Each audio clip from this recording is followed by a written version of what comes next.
We're going to jump right into the grand open house. Part of that is going to have a lot to do with what we talked about last week on the listing advertising piece of it, because without the right advertising, you can't get a lot of people there. And I mentioned last week, hopefully you remember how important this is that when you just put your listing up on the MLS, you're basically going through real estate agents to attract buyers to your home. And agents aren't basically thrilled about taking their clients to an open house. Do you all agree with that? Right. Why is that? They want a private showing. They want a private showing. Private showings make it easier for them to work with their client about what they want, not having to deal with other people that are there, not have to worry about another agent trying to take their business from them, stuff like that. So if all you're doing is putting your date on the MLS, right, on utahrealestate.com, if you're putting that open house there and think you're going to get a lot of people there, it just doesn't work. So follow this process, this SOP, and you'll get a lot of people there. Our last listing, so we had an open house just a couple of weeks ago. We got not only that house under contract right after the open house, which is what you want to do. That should be your goal. We even tell people in our presentations that our goal is to get your house ready and advertised appropriately so that when we have the grand open house, we're dealing with multiple offers if we can, at least one really good offer. And that's exactly what happened. So we're under contract. Well, guess who we're under contract with? An unrepresented buyer that came to the open house. So we double-sided that, of course, with permission, and you know all the things that go along with that. Within our team, I stay with the client, the seller, and then Jeff is now representing the buyer. So there's still a little bit of separation between the two. So, we keep that professional and stay compliant to it, right? Then the neighbor across the street, we didn't know this until after the open house. She has already decided to sell her house. She had a buyer agent that worked with her, and they already bought a house in Lehigh. I didn't know anything about any of this. Do you think people are buying and selling homes right now? Even though it's later in the year, even though interest rates are high, it's happening. So across the street, she decided she wanted to sell the house. Well, guess who she's talking to? The owner of that house, the owner of our house, right? And so when the owner of our house got their house set up and advertised, and she saw all the advertisements because it was out there, with the way I showed you how to advertise it, she asked about us, the agents that did that. Now, remember, she already has an agent that helped her buy her other property. She had already talked to that agent, even though it wasn't an agreement yet. They hadn't signed an ERS that he would be able to sell her house. But as soon as she saw what we did through all the advertising, basically she saw the difference in the neighbor's house and the advertising that we did. Those are the two key things that make this all work. And so when that happened, she's like, can I get their information? She contacts me. The neighbor is contacting me and asking if we'll come and present to her what we've done. And now she's texting me constantly about things that she's thinking about. She's replacing stuff. I went over and talked to her initially. We didn't do a full presentation because her husband wasn't there. We're doing that today at 4 o'clock. But I've already given her some initial suggestions and stuff like that, like the listing report kind of thing. Just said, hey, here's some ideas and stuff that you could do. She's emailing me and sending me or texting me and sending me pictures of those things that she's doing. Super excited to work with us. So besides getting a new listing and we got the buyer, then we have 3 other buyers that wanted to buy that house, didn't work out. So now they're working with us. So how many deals are we going to get out of this potentially? 5 out of 1 listing. That's the way listings work. Okay, if you do it correctly. Now, and I want to share with you exactly what we want to do to help you get through all this. How many of you in some way or another feel a little bit overwhelmed with all the stuff that I've been teaching you? Okay, it's all right to feel overwhelmed. The biggest thing that we found for all these years that I've worked with real estate agents is that many of them are go-getters, very smart, very entrepreneurially minded, right?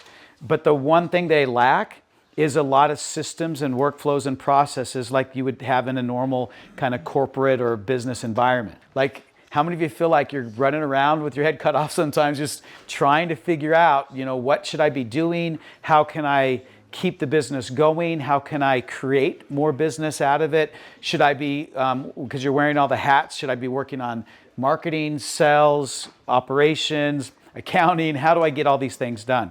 That's the whole reason we created Captivate Agent. We realized that a business system and the business, the consistency of the offering, the business offering, if it's not in place, you're losing so much business out of your hustle. And I know all of you work a lot because I just know all agents do. How many of you feel like you're working most of the time? Like almost feels like you don't stop working. Putting systems in place, not just technology systems, but workflows and SOPs that we've talked about, are the key to the success that you want. And you can work less hours and get more accomplished. That's how every single business sets themselves up. Could you imagine going into any kind of business out there, even a small business, and not having systems in place to make sure that things get done consistently and get done right? Does that make sense?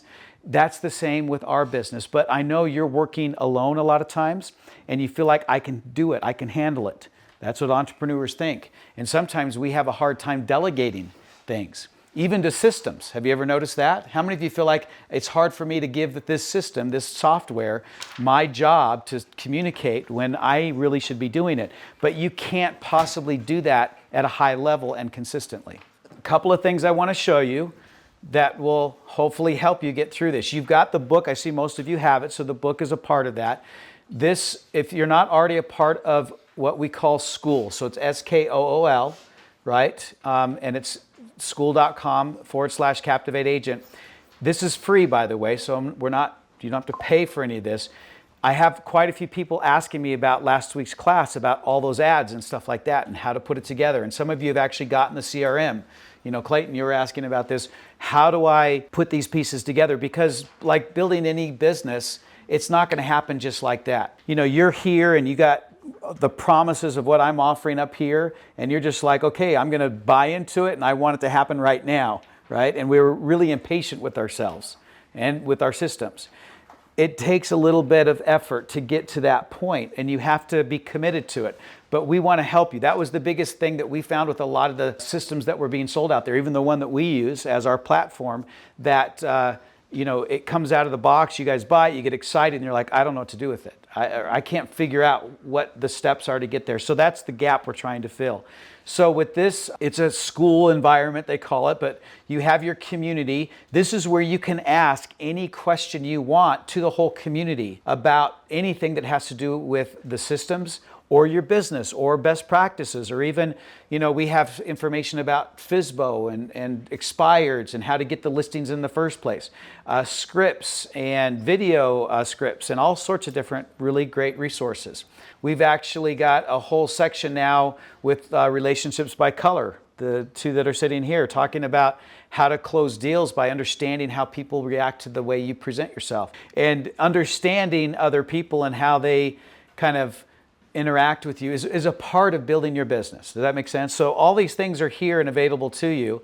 So take advantage of it. Then when you go into the classroom section of this, this is where all of the kind of step-by-step guides are, is I guess the best way to put it. So when I teach this class, the Grand Open House, and so you can see here, we got to put that video up there with my course, but most of them have it, where I actually take this 2-hour CE class, and I tell you all sorts of fun stories. You get all motivated, right?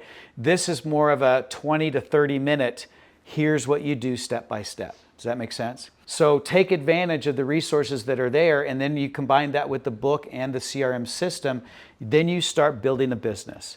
And that's the biggest difference in my mind between agents that are just really gung-ho at working hard, you know, hustling, talking to people, whatever it is that you're doing to try to generate leads all the way to close deals and all the steps in between.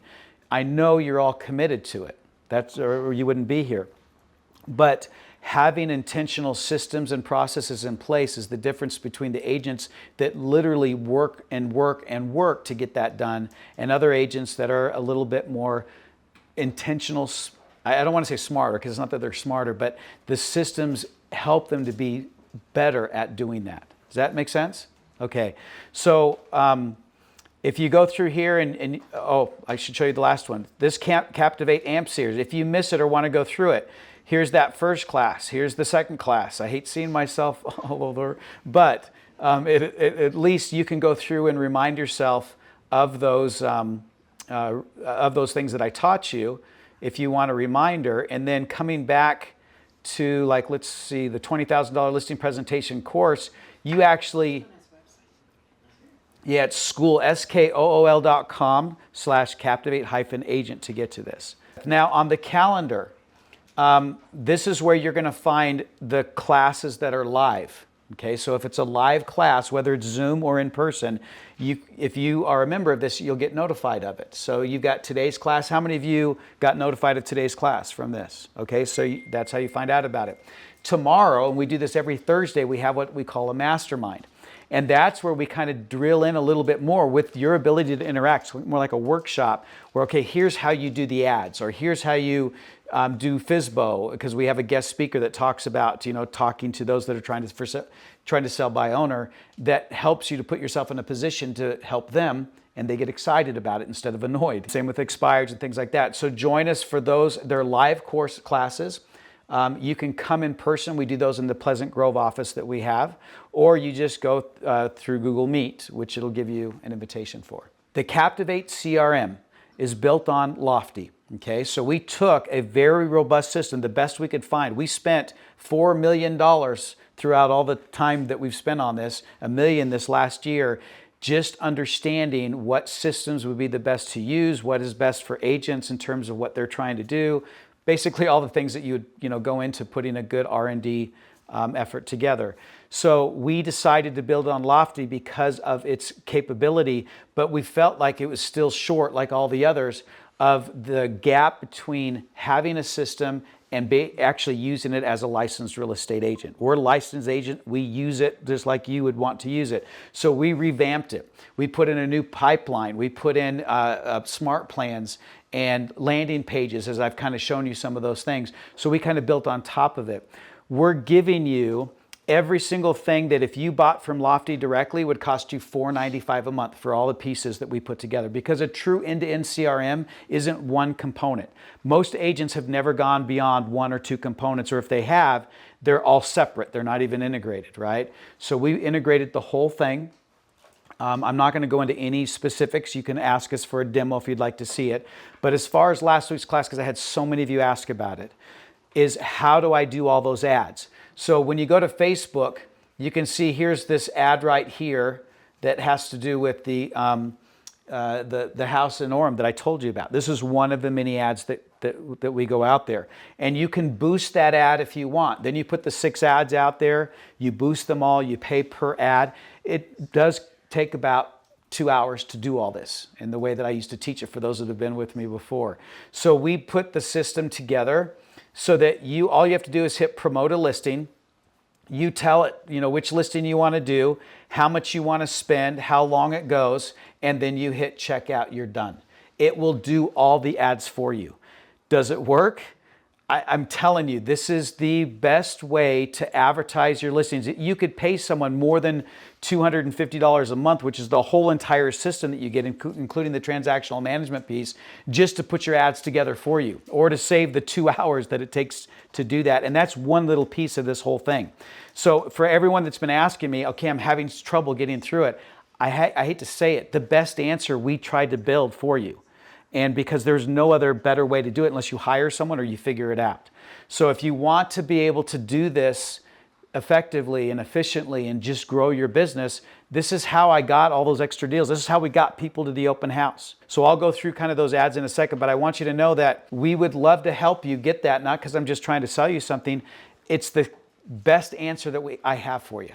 Okay? Yes?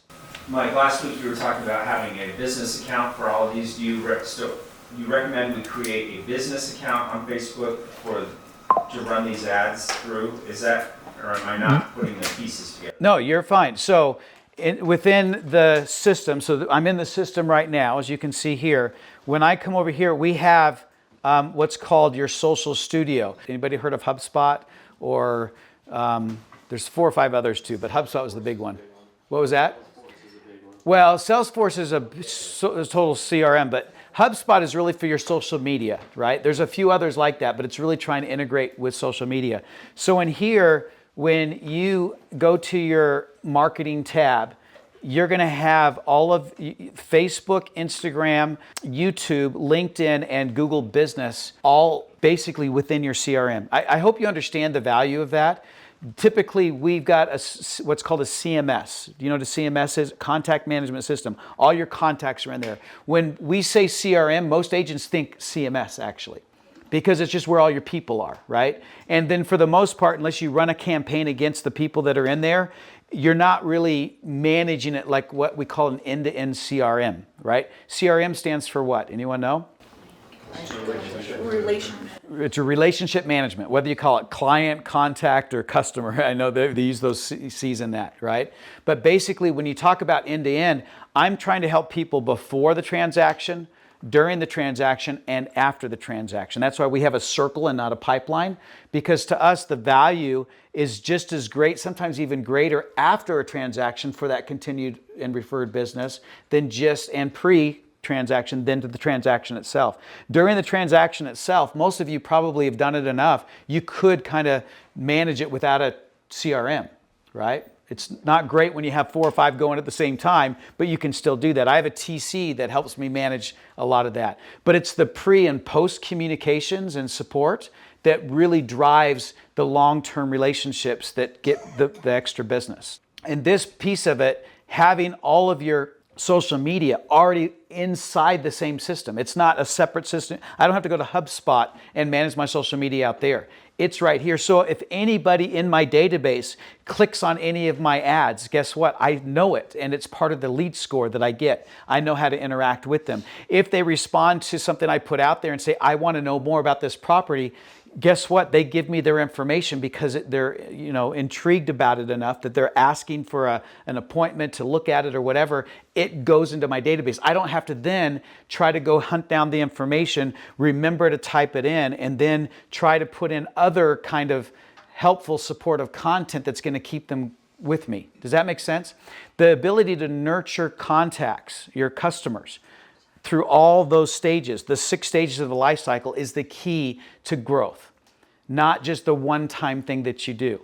So to answer your question, Clayton, in that long way, all of your social media business pages, which you do need, is part of the integration of the system. So yes, you need to have a Facebook business page. You need to have an Instagram business account. You need to have a YouTube page that's dedicated to your business. How do you keep that connected? What's the unique identifier I talked about last week? Your email address. Have your professional email address for all of those accounts. Why do you need to do that, especially with YouTube? Who owns YouTube? Google does. When someone Googles your name or Googles, your business, or if you have all those landing pages, there's so much interconnection here. It's hard for me to help you fully understand that. But when you have, like in your farm area, which is on your website, let's say, right? On the front end, like I live in Eagle Mountain, so I have a lot of content about Eagle Mountain. Someone does a search for condos for sale in Eagle Mountain, they're gonna come up with my page because I put so much content that's specific to that, right? Then they say, I wanna look at a house, it goes into my database, and then if that is connected, and then they do a search for me or whatever, and that's connected to the Google My Business, and then my social media. Do you see how all those things kind of work together? They're getting my information in a way that helps to reinforce the value that I have to offer. I'll even show you a text I just got. I think I got it last night or today, just so you can see the impact of this. So this guy's name is Anthony. The neighbor that we're selling the house for, in Orem that I told you about, the owner of the house told a friend that called him, he said, hey, who sold your house? Why the heck would he call him and ask him that? Because the advertising out there, that's what he said. So he says, how are you? Your marketing campaign for that particular location was definitely good for sure. I saw it come up on my algorithm a few different places, so I complimented you in front of him as well. I am in the market for something. He's already working with another agent, but he's going to keep me in mind. But does that happen normally? You ever had someone say that to you? I mean, he's talking about an algorithm. This is just some random guy that I've never met talking to my neighbor who saw his house for sale. Even when I was in this class and I showed you the house, someone in here said, oh yeah, I've been seeing your ads out there. That's the kind of commitment that you need to have to your business in order to keep things going. How hard is it to get that initial deal? When you have a new listing, How hard is it to get that deal? It's hard, isn't it? What do you have to do to get that deal? You have to have some sort of lead that comes in, right? And then you have to go and present to that person to say, I'm the right agent.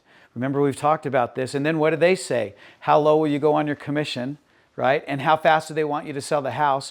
Oh, yeah, it's Wednesday, and I want you to have the house up on the market by Friday, and then the open house on Saturday. You don't have time to do a lot of the extra things that are going to help drive their sell of their home for them and get more money for it, as well as help basically drive your business, right? We get caught up in a lot of this struggle to get the next deal. Anybody feel like that? Like you're just working for that next deal, and then you're trying to get through it as quick as possible, and then you're going to the next one and the next one. It's very high stress. So imagine now that people are coming to you because of the way you market your business, and the way you help people sell their homes. And as you do that, they're wanting your help, and you're able to help them understand the value of what you do because they saw an example of it. Does that make sense? That's what I want you to build. If you want to be successful in this business, we can hustle like you do every single day to get that next deal. But wouldn't it be nice if you're going to do that kind of hustling, that 3 or 4 other deals come about and they respect what you have to offer? These people that usually I talk to after, for example, the neighbor across the street, guess what one thing she didn't ask me about? My commission. Because she assumed that what I'm doing is what I gave her neighbors. And her neighbors went under contract within a few days, right? Or a week, as far as she saw. That's what it went under. She did not see the house before. Well, maybe she did because she's a neighbor. The house was a complete disaster in a way. I hate to say it that way, but it wasn't that it was bad in the sense of a bad house. It was a nice house. They had way too much stuff in their house. Like it took them 3 or 4 truckloads. How many truckloads do you think they took from that house? Yeah, it took them 2 weeks to clear out that house. That's how much stuff they had. But if we wouldn't have explained to them the value of that, and we'd have let the house stay the way that and that's what they wanted to do. They were like, yeah, we're just going to put it up for sale, right? That's what we do. When we went through and told them to take out most of that stuff and stage it, and they saw examples with pictures and stuff that we showed them, they're like, okay, we understand now. We can see it. We believe it, right? And when they did all that, then their house sold in a week. If they would have left the house the way that it was, it'd still be on the market easy. Yeah, we sold the house for $680, and the best comp was $565. It's amazing how the value of a home has such a range that when it looks amazing and everything about it, the way it's marketed, drives price up. You can literally sell houses for more than you can imagine when you have the house ready and marketed correctly. One question on Facebook. Now with the housing, when you click it, it seems like they've taken away so many of your options to drill down as far as the demographics and their interests and things like that. Have you noticed a difference in how the algorithm works? Like you used to be able to do like first-time home buyers or home improvements, things that they were searching. Mm-hmm. Have you noticed a difference? Oh, even like your radius. Like you could do 10 miles from a zip code and things like that. Now it just chooses all of that for you, and you can't do anything about it. And I love that you asked that question because there's 2 answers that I have. On the first one, that happened several years ago, by the way. It didn't happen just recently. And basically, fair housing required Facebook and Instagram Meta to consider redlining and the kind of things that we do. That's why the radius. Everyone gets advertised to. Yeah, exactly. And they know so much about the people that it's nice to be able to drill down as much as possible. So there's certain things when you boost an ad that you can't select when you put the special category in there. Do you know what I'm talking about? Let me bring that up so you can see what that looks like, because I do want to make sure you can do the ads, because the grand open house, and that's what we're going to start with anyway as I go through these slides, doesn't happen without the ads in place. So see where it says boost again here. If I'm going to boost from Facebook directly, which you can do, that's the way you advertise on Facebook. There is also Meta Ad Manager. A lot more options. You can learn about it if you want. But what she's talking about is what's called your special ad category. Okay? If you don't turn that on, your ad will get rejected if it has to do with housing.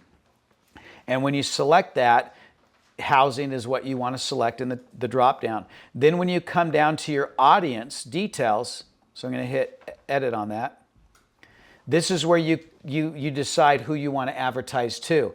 Now, I have a $680,000 house. I don't think an 18-year-old is going to want to buy that, but I can't change the age because that's part of the fair housing requirement, right? However, because of the algorithm that's used for who's going to see your ad placement, it's going to fit the people that are more likely to respond to it. So you're not going to get many 18-year-olds that are going to see it, but you can't change it here, just so you know.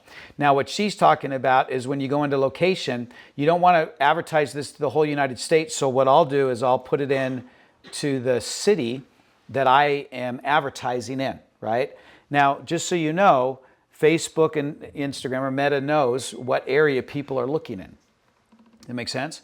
So they will use your radius of the people that are looking in that area. To me, 15 miles is actually a good radius. I'll even sometimes go up to 25 miles because basically this is saying what people are likely to come to this open house, because that's what I'm advertising for, right? And what people are looking in that area. So that I'm not too worried about, but the detailed targeting is, and I know I didn't go through this last week, I don't think at all, so I'll kind of cover this really quick. You have the ability to go into interests. Oh, I wasn't clicking on the right one, so thank you. Oh, okay, yeah. This disappeared as well. No, it's still there. You can go into interests and you can look up real estate, but you probably have about 120 or so different interests, but it's limited. Before, if you didn't have to click the special category, you'd have 3 tabs. Behaviors would be another part, and I can't remember, industry or something like that. So you're picking with what's in here, but you do have like a first-time buyer actually in here and stuff like that. I will say that, and I again, not to do a plug-in or anything, what we created within the CRM in terms of going to marketing, going to your listing blast, and then promote a listing, all you have to do is to select how long you want it to go for. It creates all the ads for you, and it creates the target audience. We've actually found that we're getting better response from this, and the way that the ads are placed, because you can't do this in Boost, you can't in Ad Manager. It's asking them on the ad itself if they want to see the house and getting their information. We're actually getting leads that come from this directly going into our database, and then our ad campaign goes out. Do you want to see that house? When do you want to see it? Our AI gets involved with questions and stuff. It's basically, you have one little piece, which is the boost piece. Oh yeah, it's getting out there, and that's good. Now imagine if it gets out there, but you're capturing leads, and then when you capture those leads, it's sending them out, information about when they can come to the open house. It's basically doing all the work that you would have to do after that manually. $250 a month for everything that we're giving you. It is the easiest amount of money you can spend on your business than anything that you'll spend. Because if you don't have all these pieces together, all the systems and processes and workflows, you're basically having to do this manually and remember what to do and how to stay in touch with people, who to contact. We'll get more into this into the power hour. But if you put all these pieces together, you literally only have to spend 1 hour a day, 5 days a week to generate the next few deals every single month. That's how these agents are getting 2 to 3 deals a month, even without a huge database. Yes. So were you saying, Mike, that with the CRMs advertising, to click on the thing to do that? Yeah. That has been more effective than just going. For us, it has been. Okay. Yeah, and the reason it has, and that's why when we looked into Lofty, they actually have on their back end the programmers that are continuing to monitor things. Facebook, Meta, and even YouTube and those others change all the time.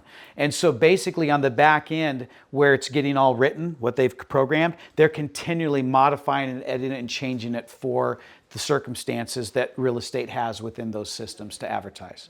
Yes. Do you run a separate ad for the open house?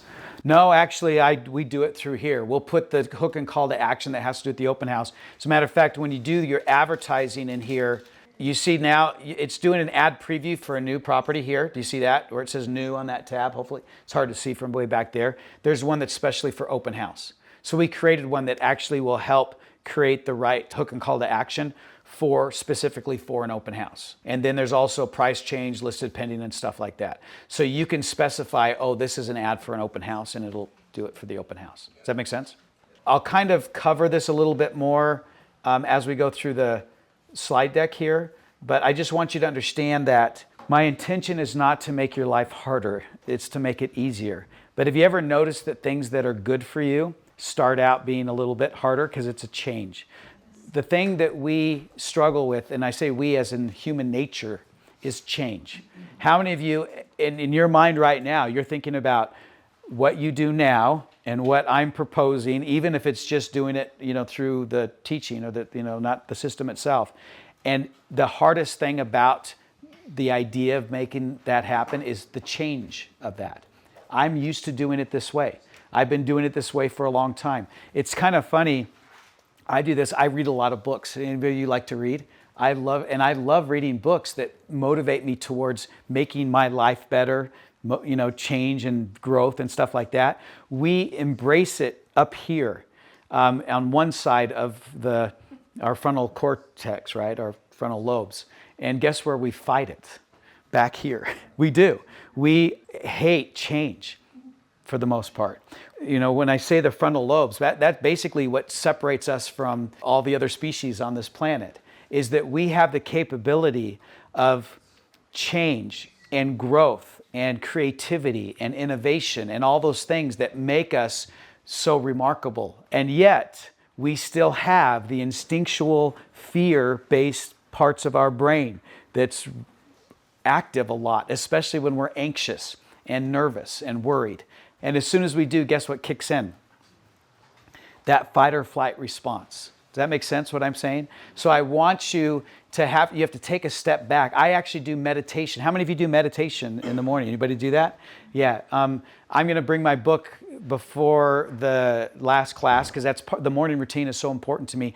I know that if I didn't do that kind of meditation each morning and the other things that I do to kind of help strengthen my frontal lobes. Did you know that you can strengthen your frontal lobes through a positivity quotient? It's called. It's scientific. Where just like you lift weights or work out to strengthen your muscles, you can strengthen your frontal lobes, your brain. But it really takes an effort to do that, and change is tough. So please believe me that you can do it, but it will take a little bit of an effort, and it will cause you to kind of push yourself into this uncomfortable zone for a little bit. But if you don't do it, guess what happens? Nothing. You stay right where you are. Have any of you ever felt like you've been stuck for a little bit? Anybody ever feel like that?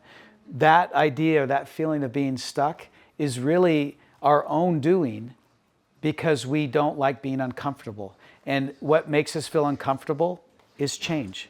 How many of you take the same route to work every single day, or if you go a certain way, or your kids to school, or whatever? We love to have things stay the same. How many of you, as we get older, kind of get into such routines that, like, even if it doesn't make sense anymore, we just stick to those routines because we don't like the idea of change? But you'll probably notice when I read the books by these authors that are so effective at motivating change and the changes that they made, guess what they did most of their lives and still continue to do? They allow themselves to get uncomfortable, right? Or vulnerable, those type of things. And then by doing so, they grow. That's why if you're going to grow your muscles, how many of you like to work out? Anybody like to go to the gym? How do you grow a muscle? How do you grow muscle? You tear it down. You break it down, right? Then you add the right proteins and amino acids and things that then do what? Build it back up. And if you keep doing that, you continue to build and grow those muscles. The same thing happens with our frontal lobes. The same thing happens with our business and things like that. So let's go through and make sure that you've done the right things, because I don't want you to do an open house. I've had this happen before where someone come to me and say, I did my open house and nobody showed up. And they're mad at me because I told them they're going to get all these people that are going to show up at their open house. I said, okay, so what did you do? Tell me what you did. And then as they go through the sequence of it, I can find 3 or 4 things that, like, oh yeah, you forgot this. You didn't do this right. I try to be nice about it, but that's what happens, right? To me, this is like a chain link. If one of those links is weak or missing, what good is that chain, right? Basically, you're creating that kind of chain link of this process. So step 1 in the process, you have to convince your seller to get their home ready to sell.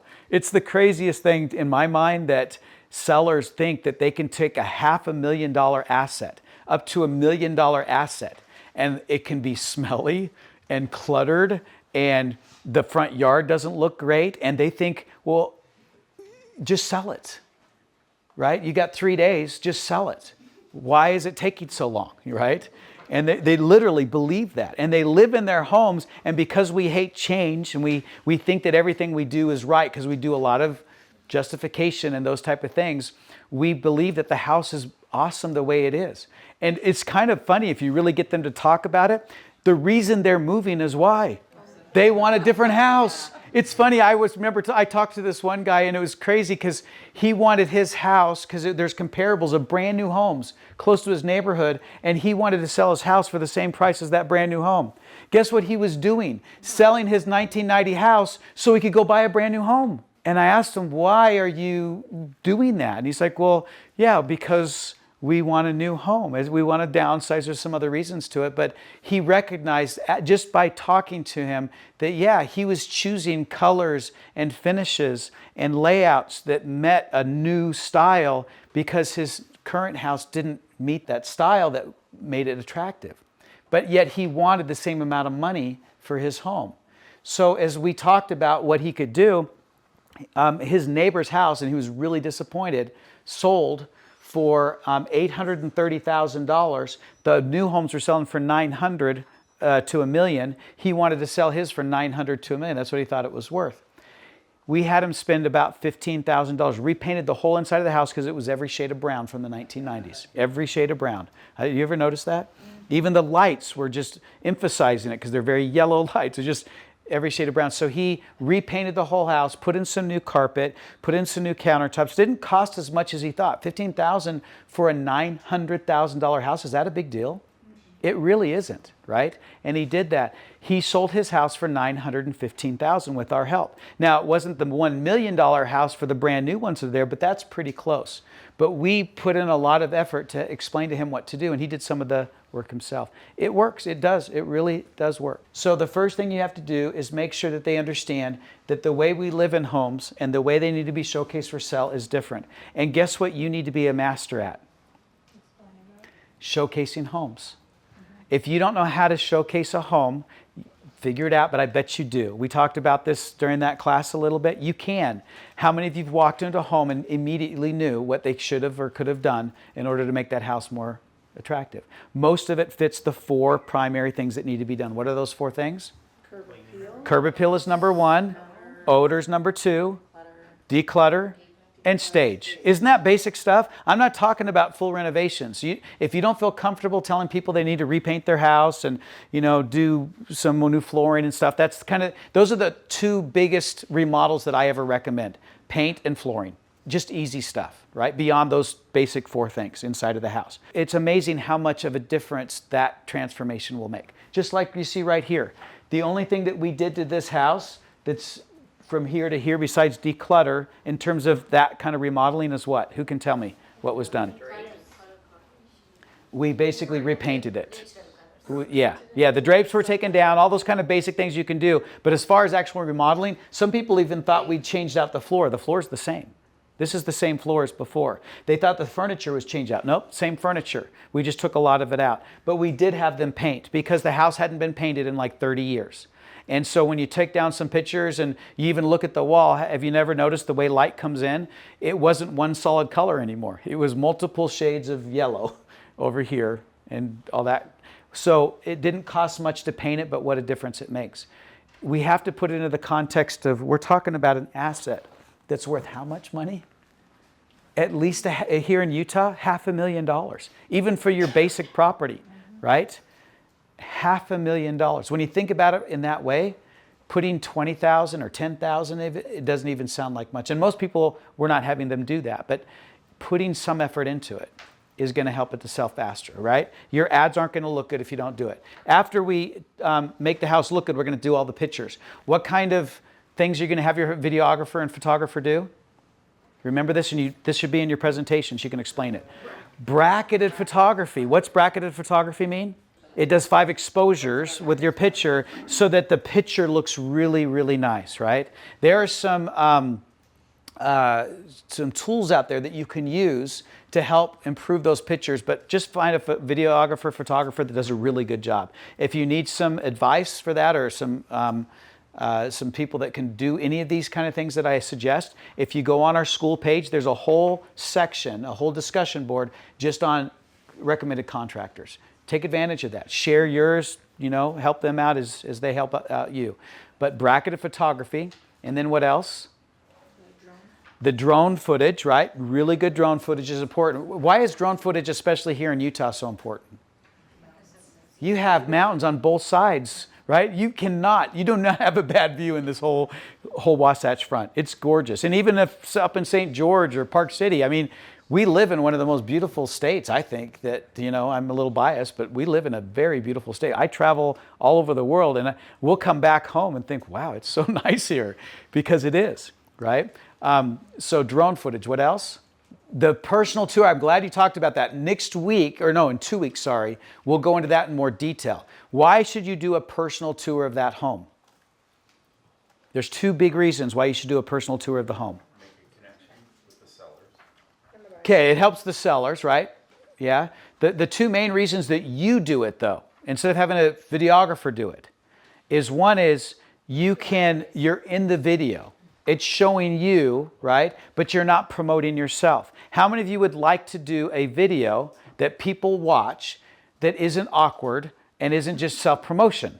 Anybody ever want to do something like that? The best video you can do that doesn't have all those more negative components to it is a listing showing, right? Or actually showing the property you're listing. Make sense? We call it a video home show. You in there. What's the second reason? You get to highlight the things that they're not going to see in just a video with some nice music to it. You can go in there and talk about what kind of appliances they are, or the fact that it has a new HVAC system, right? The things that they're probably not going to see. What kind of flooring this is, what kind of countertop. Do people care if it's quartz versus granite versus some of the others? Those things matter. Now, you don't have to highlight every single thing, just highlight what? The best parts of the house, right? But you walking around talking about that in a video goes a long way to the value that you provide the seller. Someone said that, the seller sees that, and potential buyers see that, and potential future buyers and sellers see that. That's your new business. They want to see you doing that kind of work. If you're out there, think about it, self-promoting, people think of that as it's about you, right? If it's something that they want to pay for, it should be about them. What do they want? They want to see beautiful homes being promoted by a really great advertiser, because that's what helps them sell homes. Or in the case of that text that I shared with you before, that was a potential buyer, but he was interested in help him buy a house just because he saw the way we advertised a property. Remember what I mentioned before about listings? Listings basically showcase your skill as an agent better than anything else that you can do. So be a great listing agent. Okay, so you have the video home show. What's the other ads that you put out there? The Matterport, the 3D tour. How important is the 3D tour? People want to walk the house if they can't make it to the house. Exactly. You will find buyers here in Utah, probably any market, that are out of state or out of area. They go online first. They spend 8 times more time looking at properties that have 3D tours and drone footage and all the other. Doesn't that make sense? They're excited about a property because of the property, not because of your description, not because of just the 2-dimensional pictures, but their ability to walk through and see it from different angles. How do these rooms flow together? That's what matters to them. If they decide they don't like the property through a 3D tour, are they going to like it when they come? So don't worry. I've had agents say, well, I want them to come, so I just don't want to give them a 3D tour. And I'm like, no, you don't understand. They're going to spend more time going through your property if they have that 3D tour. Now, I will say that one of the other advantages of the CRM, we knew that that was a part of it, is that when they go to your listing on your CRM from your database, it sends them those listing alerts and it goes to your website. The second image, just like we did this, just like Zillow does it. The second image, when you look at your property, that's lined up, of all those images lined up, guess what that is? It's the 3D tour, right? On typical MLS CRMs or IDX websites, you have to go hunt around for, it says virtual tour, and you don't know what that even means, right? So it's right there up front, okay? So that's important. And then the fifth ad, bless you. The fifth ad, we haven't gone through, so I'm going to show it to you right now. It's Eventbrite. If you go to eventbrite.com, it is free for you to use. So you can add, you can host events, And the only time you ever get charged for hosting an event is when you charge for someone to come to the event, because Eventbrite will take care of that for you. That's how they make their money. So to actually put an event out there, now they started to do a small charge when you have multiple events. We've had to do that because sometimes we'll have 4 or 5 properties going up for sale at a time. It's worth the money. I think it was like 19, no, it was I can't even remember the price. Could you look that up, Jeff? Could you look up the price for Eventbrite now? Because I know it's changed just recently if you want to have an account there. So there might be a small charge to it now if you have more than one event. But the Eventbrite will let you create an open house event. You can add pictures and video and information. You can basically add the whole gamut of all the media that you're putting together on the Eventbrite. Now, Eventbrite advertises in their local areas quite a bit. This is kind of that local farming effort because it's showing events that are coming up. And then you can even pay them if you want to even advertise it more than that. We don't have that kind of connection within the CRM to do it, so you'd have to do that separately. But I'll do that for my $1 million plus properties all the time. I'll pay the extra money. But the nice thing is when I put on my ads, RSVP for a VIP tour, before the open house, I'll point it to the Eventbrite. They register, and we have people actually register for the event. Okay, that's what Eventbrite does for you. Okay? Any questions about Eventbrite on that? I'm not going to walk you through the steps, but if you go to school, what we have, there are videos and live sessions and stuff that we do where we talk about that. So you're going to want to do all your ads. I wish I could say there's a better way to do it than what we built into the system. There just isn't. We couldn't find a better way to do it. It's in the book. It's in the videos. You can go step by step. Over the last few years, that was the biggest complaint about this whole thing that we were getting from the agents.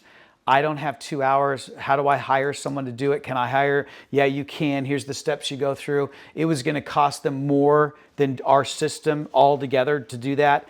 Now you have it right here. You have a question? Yeah, Manny? So you're running an ad for each of those, so you'll run a virtual tour ad and then like a personal tour ad? Yeah, so the way I'm doing it right now, so that's a great question. It does take video if it's short enough and can put it in there, but I will actually go to my Facebook and Instagram pages and I'll post those, but I just won't boost them. I let the system do that. It's actually done a better job boosting those through the system, through the CRM. But if you have your video home tour and all those others, I will post those up on Facebook. If it's a $1 million property, I might boost a couple of those. So sometimes I'll do something like that. Okay, but great question. Yes? So, you can set an ad price on there. I wasn't 100% clear the difference between like doing $100 versus $150 a week. Yeah. Are you getting more eyes on it? Is it getting Yeah. Like what are you getting 100, 150? Yeah, the thing that we found when we worked with Lofty to do it is that there was always these sweet points, and it's hard to tell. It's hard to tell with the price point of the house, the location, what you should spend. So it actually has its own algorithm that it's set up to give you a recommendation. So it recommends it. Obviously, the longer you advertise or the more money you pay, the more reach that you'll get. But you kind of hit this seal or this. Basically, think about an ad that kind of goes like this, and it kind of plateaus a little bit, and like you could spend more money, but it really doesn't do you a lot of good. So it kind of finds that sweet spot. It's funny, I'll put an ad up, or a home up and do a listing blast, and one time it'll recommend $125. Another time it's like $230 or something. I'm just at this point, because like a lot of you, I don't have time to rethink the whole thing. I just say, okay, that's what you recommend, I'm going to just stick with it. And it's worked really well for me. That's the thing that I found, that with all the different responsibilities that you have as an agent, you could overthink every little step. And so I'm like, hey, why not just let the system do its job? And if it works, great. And that's what it's done for us, is it's worked really well. Okay, so you've got all your ads out there. Any other questions, by the way, of these ads? You said there's 5 photography, so bracketed, the drone, the Matterport, the Video home show. And the Eventbrite ad. Yeah, and then the 6th one, I'll do this too. Oh, you know what? I should show you this one. Sorry, I'll show you one more because I didn't show this to you last week. Everybody familiar with Facebook Marketplace? Okay, so I'm going to go to Facebook. Now, when you're in Facebook, for Facebook Marketplace, you have to be logged in as you. You can't be logged in as your business. Remember how we talked about that last week? So you can see with my icon up here, this is my business page on Facebook. So I'm going to come down here to me as a person, which is Mike Anderson. And then I'm going to come over here to, on the left margin, it has something called Facebook Marketplace. I'm sure all of you are familiar with Marketplace. How many of you buy off of Marketplace and sell? Yeah. So Facebook Marketplace is a place where you can go in there and sell things. So under here, I can say selling, and then I can create a new listing, and then home for sale or rent. And then I click on that. Troy, I just confirmed you. Okay, and if you want to follow me, you know, like Troy just asked for, you can see the ads that we put out there. You're going to get your sellers to do this as well. As a matter of fact, if you're friends and you start posting stuff like this, they see it, and that's what you want them to see. Now, you see where it says add photos and add video. So you want to add all your photos. To me, the order of the pictures and the description are really important, and you probably read that in the book, hopefully. So I have a folder that I create where I put all my pictures in order 01 through 40 or whatever number of pictures. I do not put any cluttered garages or basement pictures or hallway bathrooms in those. Why don't I put those pictures in there? They don't matter, and you don't want to give them any distract. It's basically a step in the funnel. That's the first step, is to look at all the pictures, and I only want them to see the pictures that are going to get them excited. If there's any picture that's like, oh, yeah, look at that Missy closet or something like that, it's not even in there. They can come to the house, go through the 3D tour to see that. Yes? They're more like teaser pictures.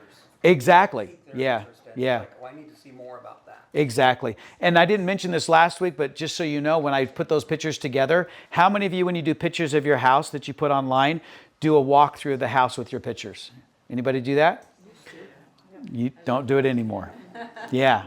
Why not? Because you want the best pictures for. Exactly. You still want to put a picture of the outside first. The best picture of the outside of most properties is going to be in the air with a drone picture. It's a three-dimensional object. You do it straight on, it's going to look flat. It doesn't look as attractive. You want it to be about 20 feet in the air, usually at an angle, especially with your condos and townhomes. You know, because if you get a townhome, what is it? A door, a garage, another garage, or half a garage and a door. It doesn't look great. Yeah. So let them see the complex. I've even done it where I've started it where it looks down on the complex, and then they see all the other amenities they get. Those have worked really well, right? And then I'll put the pictures that are the most interesting in that order. It's called the inverted triangle. You've heard me talk about this before in terms of like a journalism, you know, where you give them the most pertinent, important information first, pictures included. And then if they want more information or more pictures, then they can look at that, but a lot of them don't. So give them the best first, right? Which is the opposite of like when you write a novel, right? The kind of novel writing is where you lead them up to a climax. You try to get them all excited and then they get the meat of it. It's the opposite when you're doing advertising. So on the Facebook Marketplace, I'm adding the pictures, but I already have beforehand. You know, I'm going to put the MLS listing up first, put the great description up there. It's in the book if you need some help with some ideas on that, on how that should be written. And then here, I'll even show you what it looks like. So here's my pictures, and notice the order. See where it says 01, 02, 03, etc. So now I just order it by name, and then I highlight all these, and then I just upload them all. But I want it to be in that order. To me, the order of the pictures is critical, okay? So every time I upload my pictures anywhere, Facebook, Instagram, Eventbrite, here, I might want to make sure they go in that order, okay? So then I upload those pictures. Video. If you're gonna do a video home show, it can't be more than a minute on here. So just cut it off at a minute. If you use CapCut, have you ever heard of CapCut? Or Opus Clip. Those are two really good applications online. Just look up CapCut.com or Opus Clip. And what they'll do is they'll take any video you've done and you can tell it to find the best 1 minute version of that video and even put captions to it and everything. Works just like that, right? Love it. So then you can create a 1 minute video and upload that. Then you're gonna fill out the information and then you're gonna submit it. Now the biggest thing here is when you submit it, it is going to ask you, do you want to add it to any groups? How many of you are members of multiple groups out there? Mm-hmm. I haven't taught you this yet. I used to teach this, like I started teaching this about 10 years ago when it wasn't even there. Should I claim credit for it? I don't know. I used to say you need to have, you know, your homes and rentals in a certain area and stuff. It's all over the place now. You just join all those groups. There's thousands of members of groups that have to do with real estate for sale in your particular area. Most of those are owned by, guess who the group manager is? A real estate agent is. But they love it when they're using, when people, even other agents, use that to post it out there. They're very, very popular. So when I post on Facebook Marketplace, I can add it up to 20 groups. And it'll give you that option to do that. And it'll even give you suggestions on which groups to join. I'm members of groups of Salt Lake Homes for Sale and Orem Homes for Sale and Vineyard Homes for Sale and all over the place. Wherever that home is for sale, I put it in there. And there's some that are like Utah County Homes for Sale and stuff like that. And I add it to those groups. You know how many messages I get for each one of my listings? Probably about 50 to 100. Many of them are just people, is this still available? Is this still available? You know, that kind of thing. But it does work. And I get a lot of contacts about it. Is, you know, do you want to see the house? Yeah, great. Let's go look at it. Guess what? All of them, or most of them, are unrepresented buyers. So now you've done all your ads to get them there. Why do I spend so much time talking about that? Because if the house doesn't look good and your ads aren't good, how many people are coming into your open house? Nobody. How many of you said at an open house that one person comes or nobody comes? Yeah, and it's just a waste of time. I want you to have 100 people. I want you to beat our record. We're trying to beat the 200 plus record. So we're about 180. Could you imagine 180 people coming through your house? It's pretty awesome. And do you think that's going to showcase you as a top agent if you have 180 people coming through your house? It is. It's pretty amazing to have that happen. And then it's not a wasted Saturday. So here's what I do recommend is that the open house is only 2 hours, not 4 or 5. Okay, why should it only be 2 hours? People are gonna come or they're not. That's true. And you're trying to get them there at the same time. When they're there at the same time, it creates that urgency and it drives up price. Do I care who comes in terms of neighbors and friends? No, they don't know who it is. So you want your neighbors to come. Plus, if the neighbors come and they see what an amazing job that you do, guess who your next client's going to be, right? So that's what you want. Now, I have agents that are like, yeah, I just had a couple neighbors come. Great, did you sign them up? Right? There should be a reason for them coming that would get you more business. So you're going to limit it to 2 hours, 5 days to advertise. You need 5 days to advertise. So when I put the calendar together with my clients, I always try to convince them, we need 2 weeks to get your house ready. And then we need 1 week to advertise it for the open house. So how long before their open house? 3 weeks. 4. Because I need that extra week to advertise their property. So 3 to 4 weeks is usually what it takes. Because it takes a few days to get those pictures back. I can't have them do pictures until the house is ready. Please don't do that. I've seen it happen. The house isn't quite ready, but oh, we got to get this done. So they take pictures, and it's like now it looks even worse because it's not staged. And then when they come, yeah, it looks awesome, but it doesn't look awesome in the pictures, and that's what's going to drive them there in the first place, or the video. Usually 3 to 4 weeks is what I convince them to do. Is that in their best interest?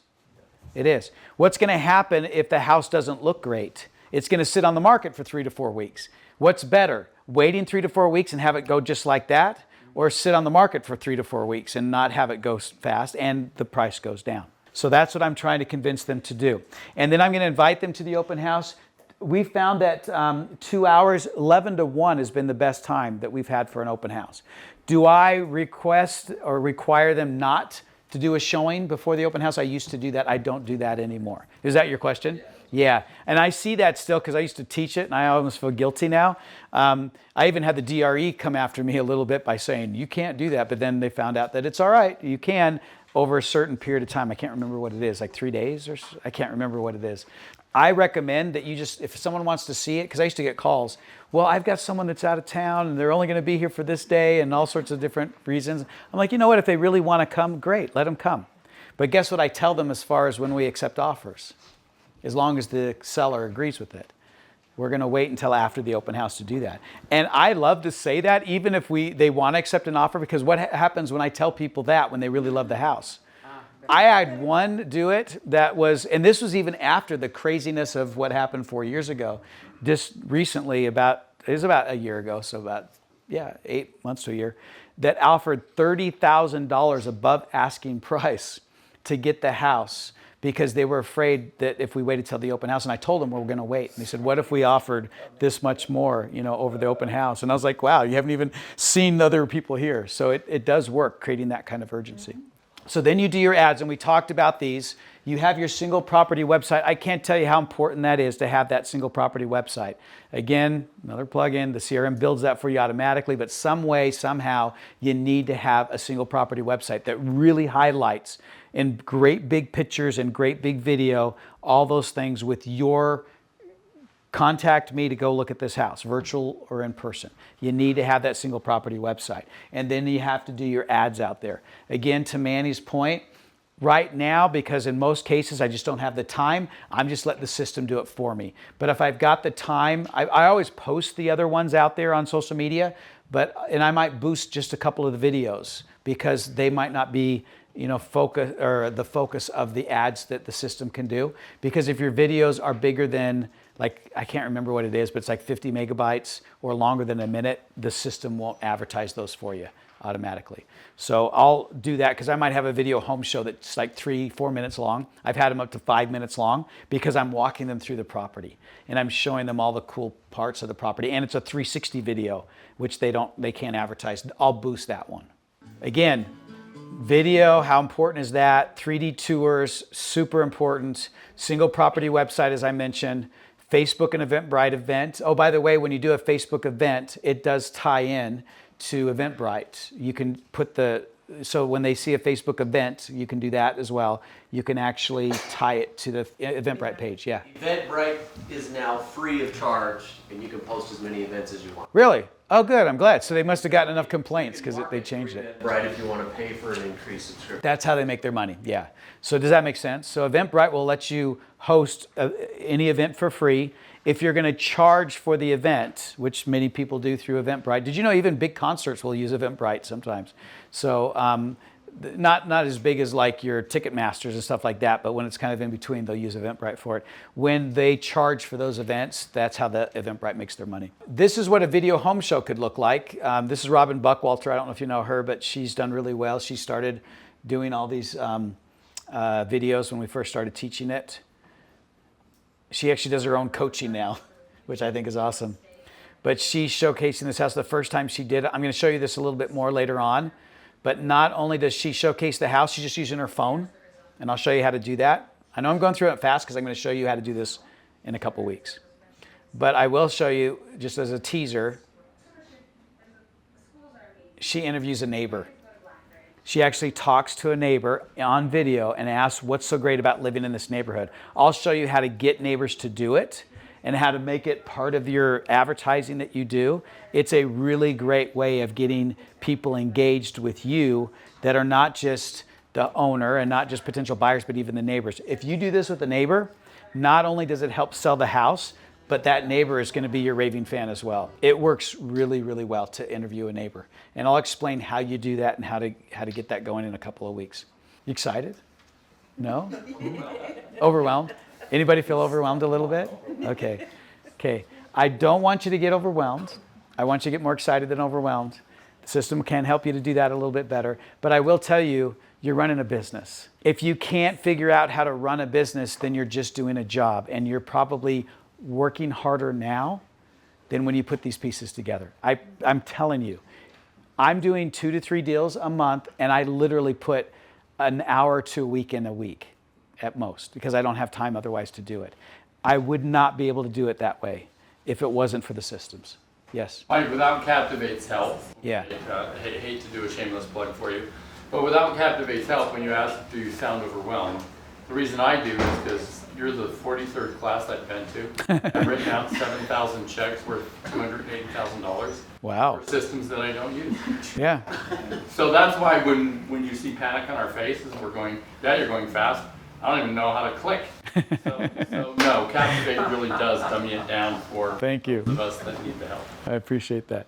Okay, so now that you've got the ads out there, it's time to do the open house. This is where it gets really cool. Signage. So think of it as a funnel. You're getting people excited to come to the open house in the first place. Get excited when the house gets promoted out there through the MLS, through all the syndicates, and through social media. Those are basically the 3 places that you want your house to be out there, right? Everyone understand that? You got the MLS.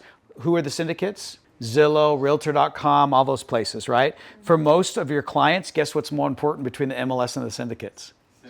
Yeah. How many of you had your clients say, is it going on Zillow? And then when they look at it and see if it's all right, they don't go to your site sometimes unless you give them the single property website. They're going on Zillow and looking at it, right? So then you have those. And then the third part is social media. When it starts showing up on social media, that's where you separate yourself from every other agent out there. I promise you, there is nothing more powerful than the social media outlet right now for advertising properties. You had a question back here? How many websites does it actually get syndicated out to? Is that the right word? I've heard 250 or something like that. I think the West Yeah. Coast number. I don't know.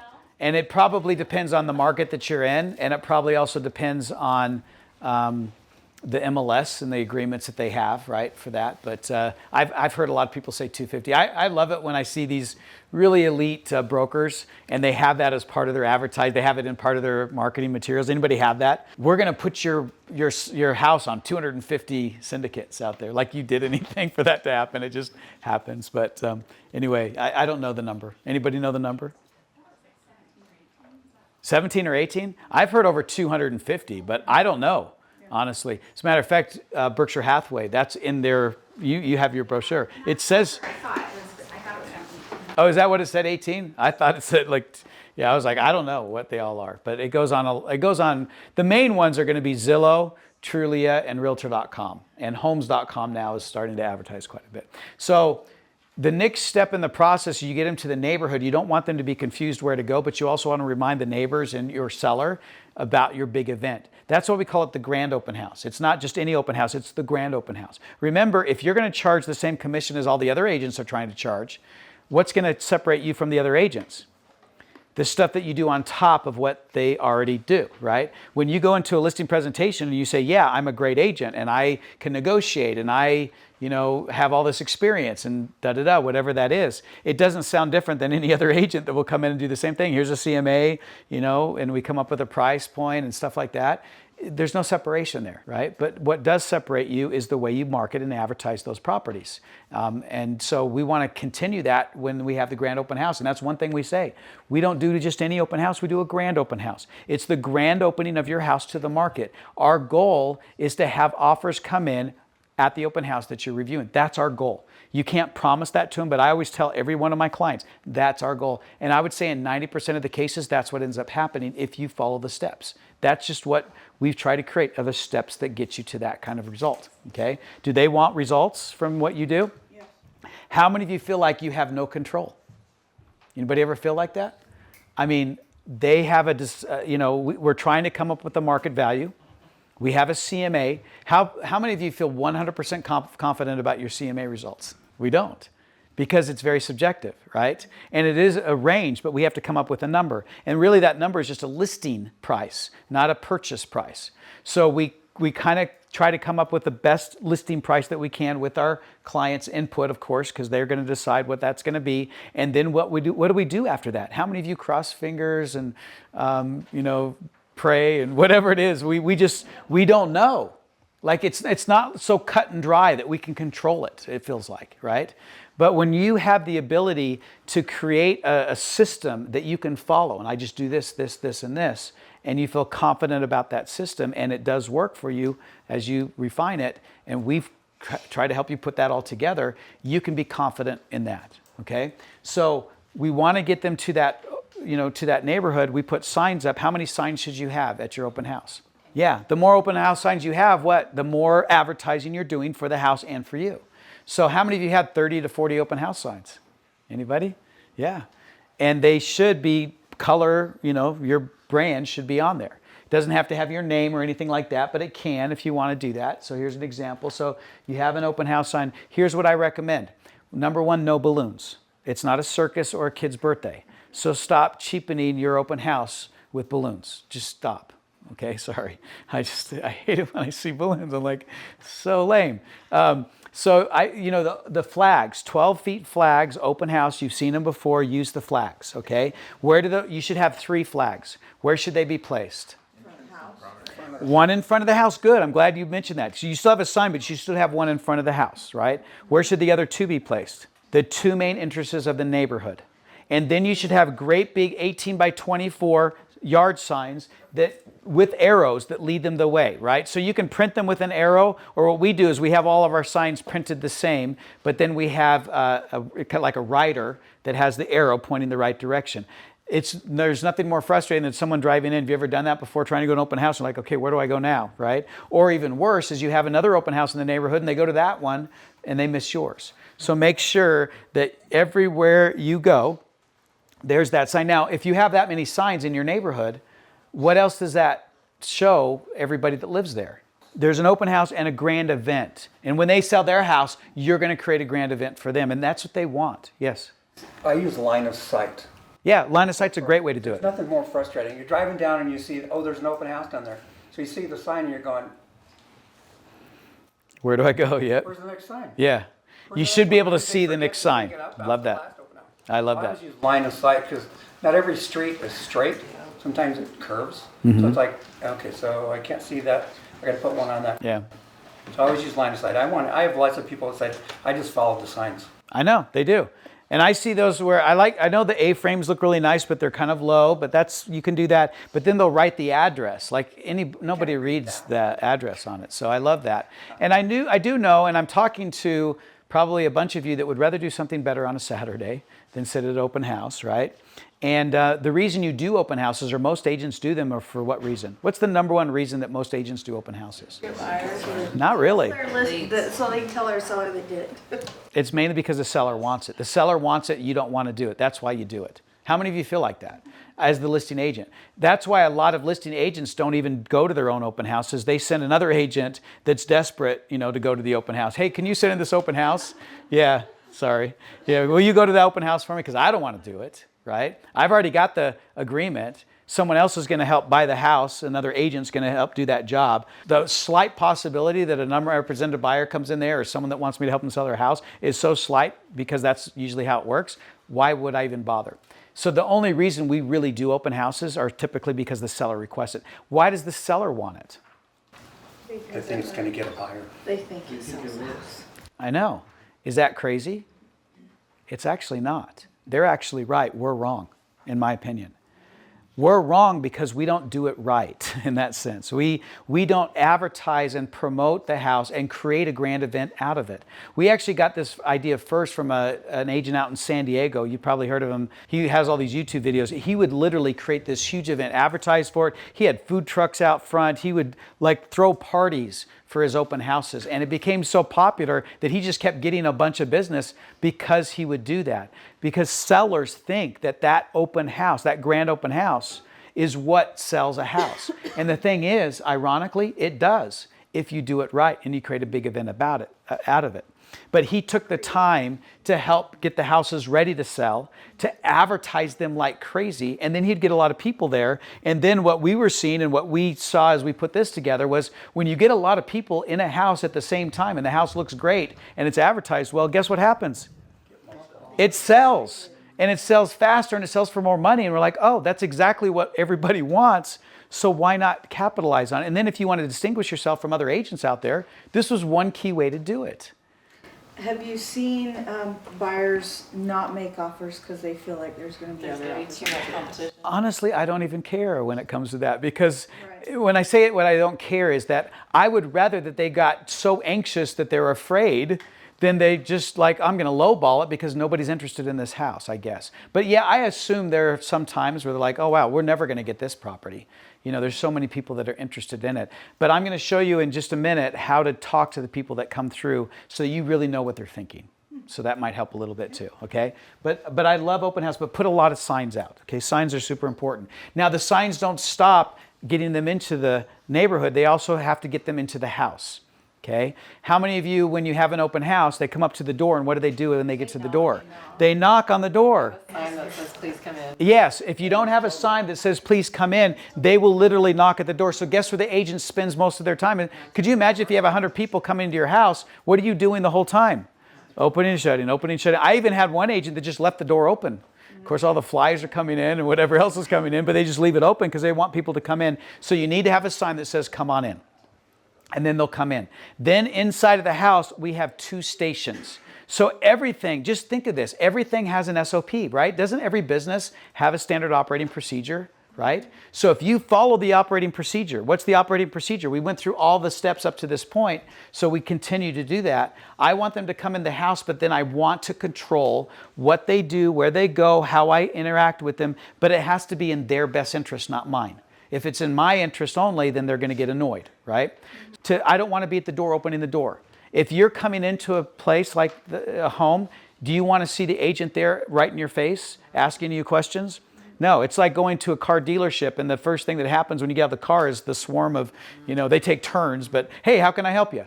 And it's like, look, I'm just looking, yeah. You want them to be able to walk in. When they walk in, if your house looks great, you want that, like, oh, look at how nice this is. Don't you want that effect? Right off the bat, you want them to come in, take a breath, look around like, wow, there's no smell.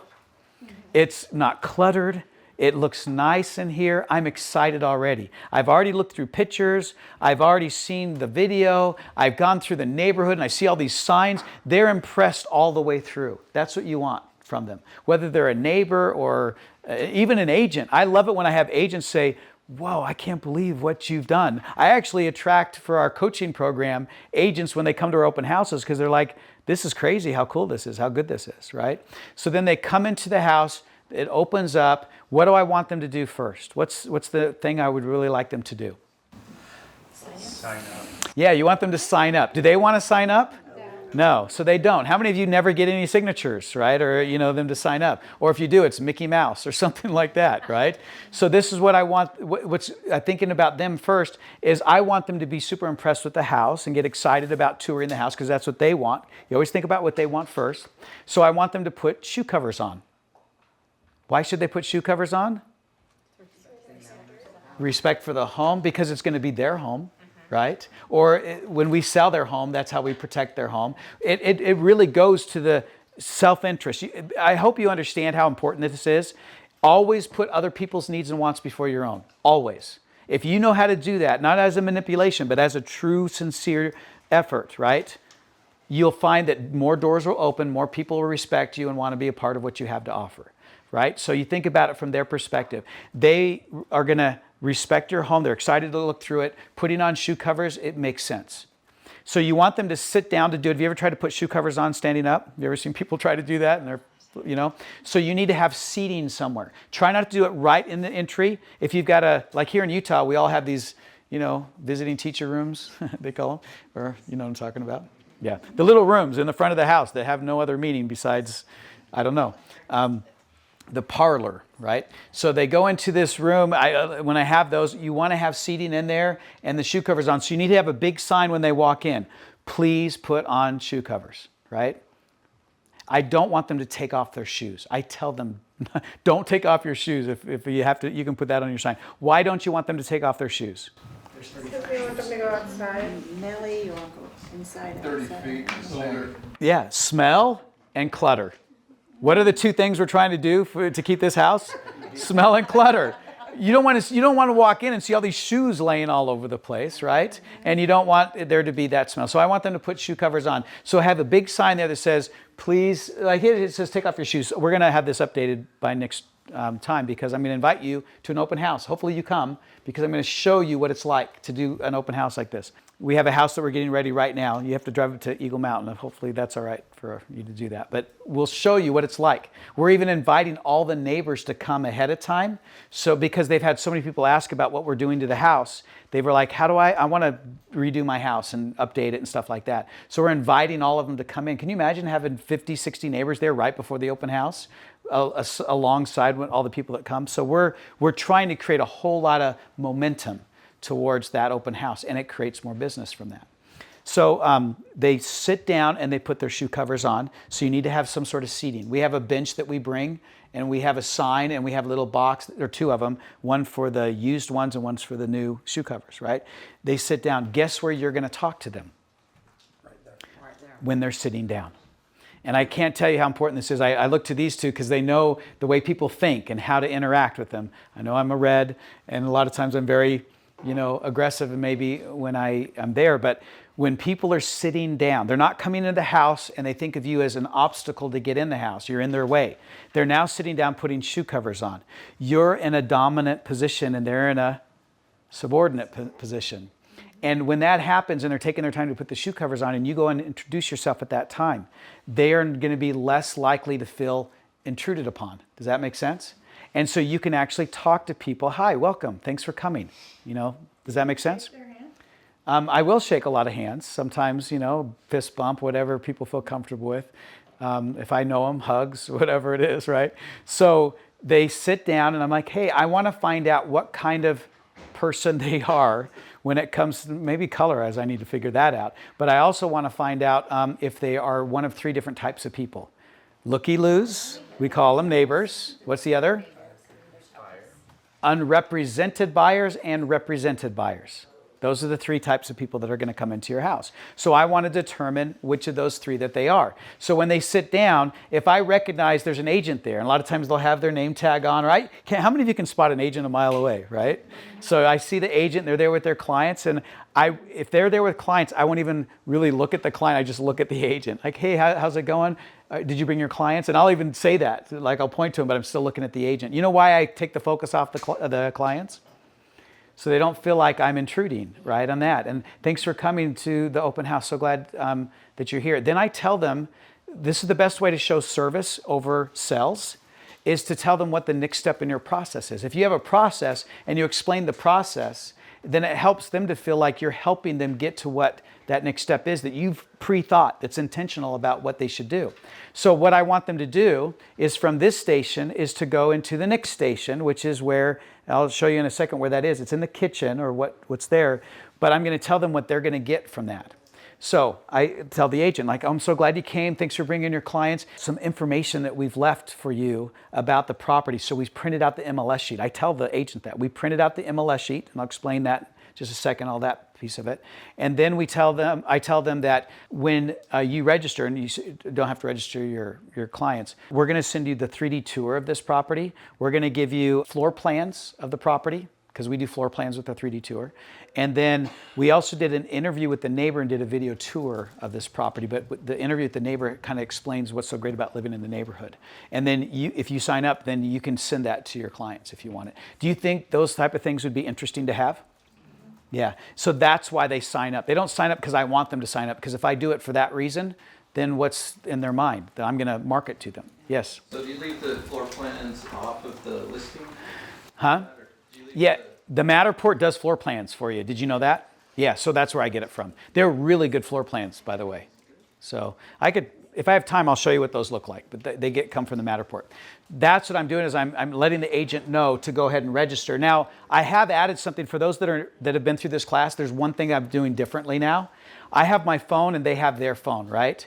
So a lot of times when I say go to the kitchen and register, it sounds so formal and registration and you get all these things. So what I have been doing, it's actually worked even better for me, is I say I can text you all those things. So I just say, oh, I don't know if you know this, but we have a 3D tour of this house with the floor plans if you would like the floor plans. As soon as I say if you would like the floor plans, it's like, oh yeah, I want the floor plans, right? And then I say we have a drone video, and then we also have an interview with a neighbor about the neighborhood, right? Would you like those? And a lot of times I've even had the clients that were saying, yeah, that they want those. So then I say, yeah, just give me your number and I'll text them to you.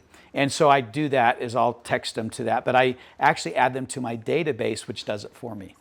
Okay, which I'll explain how that works as well. Does that make sense? Now, if they're not with an agent, they're just a client, so I'm not looking at you as if you're just a buyer, potential buyer.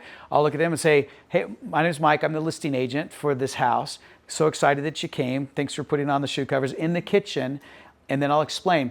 There's a printout of all the information about the house. I don't say the MLS sheet, because if I say that, what does that mean to them? Right? There's a printout of all the detailed information about the house. And then we also have a 3D tour with the floor plans. And then we did a neighbor interview where we asked the neighbor what they loved about living here. Would you like that? And if they say yes, like, okay, I'll text it to you. It's crazy how they'll just give me their number right there, and I'll put it in there and I'll get their name and information, and then that's sent out to them. So I want them to go from this spot to the kitchen. Yes? When you say MLS sheet, are you actually printing off the MLS or you use some really cool thing you can? I'll show you in just a second for that, okay? I won't necessarily say, do you work with an agent? Because I don't know. Sometimes you can tell or not, but I don't want to get into that. So basically what I say, when you're done looking at the house, right?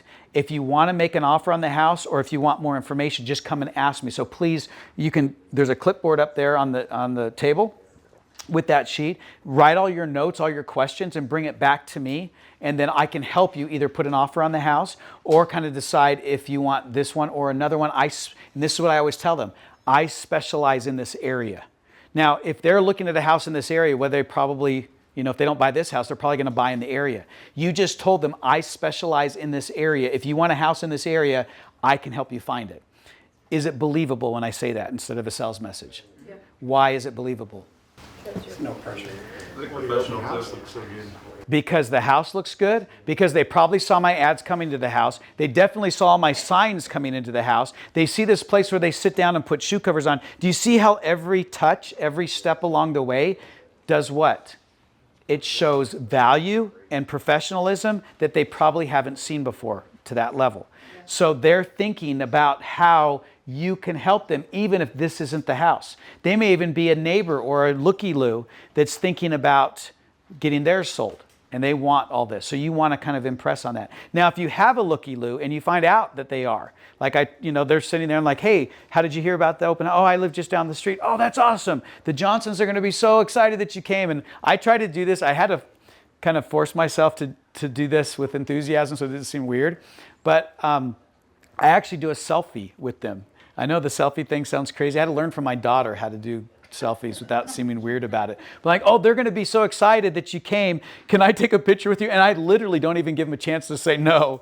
I just like take a picture with them because the neighbors are going to want to see it. They had to leave, but we're going to throw it up on social media. Do you mind if I put that up there? And in most cases, they're like that. They're fine with it. And you can kind of read from the people if they're going to be, if they give me a stern look and they don't seem really friendly, then I won't do it. But if they seem really happy about it, I'll just let them know. The Johnsons are going to be so excited that you came, and they couldn't be here, of course.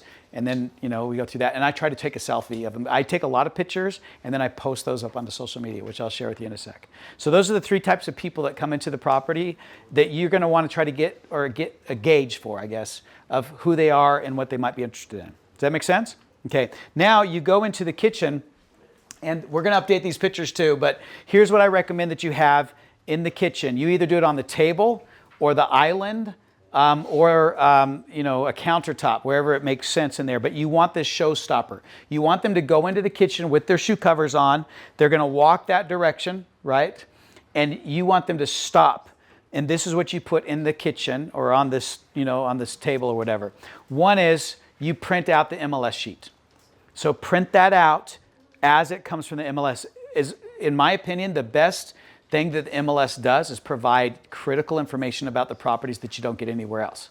None of the other sites, even the syndicates like Zillow, show a lot of that information. What are the key things that are on the MLS sheet? Square footage, even of rooms if you put it there. Taxes, the schools that are there. Yeah, the kind of roof that it has, right? The HVAC, central, all those type of things that they might ask questions.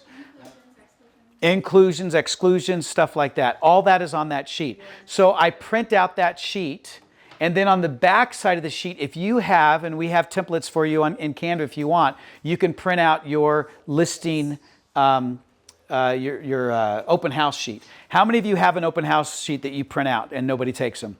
Anybody notice that? Why does nobody take them? Because it's all about you. It is. Have you ever noticed that? There's a picture of the front of the house, which they already saw when they came in. And then there's some basic information about the property, which is usually bedrooms, bathrooms, not even the full description because they can't fit it all in there. And what's the biggest picture on there usually? You. And you're promoting yourself, and they're like, I don't really need this. It's just an ad. They see it as an ad. But if they have the other facing up, go ahead and print it on the back side if you really want to. But on the front side that's there, print out the MLS sheet. Because again, they're in the house at this time. They don't need more pictures. They don't need more ads. They need details about the home to make an offer on the property. So print it out. If there's an agent there, do you think agents will appreciate you if you have the MLS sheet already printed out for them? And then next to the MLS sheet, guess what we put there? Clipboards with pens attached to them. And if you want to put your logo on it, great, go ahead and do that. They put the sheet on the clipboard, they walk around the property, and I tell them, remember when I mentioned it to the buyer, whatever, write notes, circle things, come back and show me what you're thinking, because you want them to come back and talk to you about what they found. Right? And as they walk through, if they don't say anything, hey, do you mind if I ask you if you have, what you circled or what you thought or what your impression is or things like that? It gives me feedback that's helpful if they're not interested, but also helps me to kind of continue that conversation like, oh yeah, I guess, what if we want to make an offer on the house? Or they'll start asking questions like that, and it makes it easy for you to take that next step with them. But that sheet is a critical piece of that. Make sense? With the clipboard. The other thing I put there is, the iPad that you use. Hopefully you use your iPad to do your listing presentation. You can also put it on, I have a magnetic kind of stand that I can put on the table there by where that stuff is printed out. And I can have the registration with a big sign that says, register and receive. And I always put register and receive. And then I put the 3D tour, the floor plans, the drone footage, and an interview with the neighbor about the neighborhood, or information about the neighborhood, however you want to put that. They will register only for that reason. If they don't register, it's because they don't want that stuff. Because most of them will not register because they don't want to get marketed to. But if you have them register, or you using your phone, when I said I fill out information on the phone, I have my CRM automatically set up to automatically send them that information, so I don't have to go back and do it. Isn't that cool how that works? That's the way you want it to work. It'll take Clayton a little bit of time to get all set up, but once it is, it'll be worth it, okay? Now, food. How many of you put food out and drinks? Go ahead if you want to, but the best way to do it is just get cookie. Everybody eats a cookie, but nice cookies. Put it in cellophane, like you can get like a stack of them at the dollar store, and then staple onto them or tie onto them your business card. I know you have pictures up here of welcome home and all this kind of stuff, and you can do stuff like that if you want, but just put your business card there. I love it when they take the cookie and they have the business card. They won't eat it in the house because it's in a wrapper. You don't want them to crumble it. Don't leave open food in your house. Just don't do it. And then you can have water bottles, but don't put other sodas and stuff like that because you don't want them to spill it and anything like that. But if they have that cookie with your business card, they'll go out to the car, they'll open it up. Hopefully they'll see that as well. So that's a good thing to do. Anything else you feel like you should have on in your setup? That's all we put in the setup. But if you have other ideas, people, yeah. Just a quick question is how, knowing that you're creating this crowd, how many clipboards, how many things? Yeah, we put about 10 clipboards out there, right? And they come over a set of time, and some of them won't grab it. I mean, I'd love everybody to grab it. Some will just grab the sheet and fold it up and put it in their pocket. But the ones that are serious are the ones that put it on a clipboard and take notes. And I try to explain that's why it's there. This way you can take notes and get back to me on what you're thinking or what you want. I specialize in this area. If it's an underrepresented buyer, they're not with an agent. So if you're looking for other homes like this, I can help you find it. They believe it because they saw the signs and they all saw that advertisement. I've been fine with 10. I've had a couple times where all of them were taken. They just take the sheet, so that's fine. Yes? So I've tried both the iPads and the sign-in book. You may have already addressed this, but. Yeah, I like the iPad better. The CRM has that too. It has a registration page, has a picture, has your picture, has all the information there. So it's another nice thing that you don't have to set up separately. And then if they fill it out, it goes straight to the database. And then I can trigger the database to send out those links automatically. So the whole thing, so that's why I like to do it that way. But I have found, like I said, is I've gotten most of the people that are interested when I'm talking to them and I just say, hey, I'll send it to you right now. Would you like to get this? And I have it basically set up in the same way, but I do it on my phone while I'm talking to them. Yeah. Yes? Have you ever done a QR code? Good. I love that question. I have tried QR codes. And I think they work, but I don't know for sure because they can register using the registration or on the sign, I put the QR code. They can just use your phone and they just walk through the house and then they can fill it out. But yes, I have used QR codes. And you can have that QR code go directly to your landing page within the CRM that has that registration. Yeah.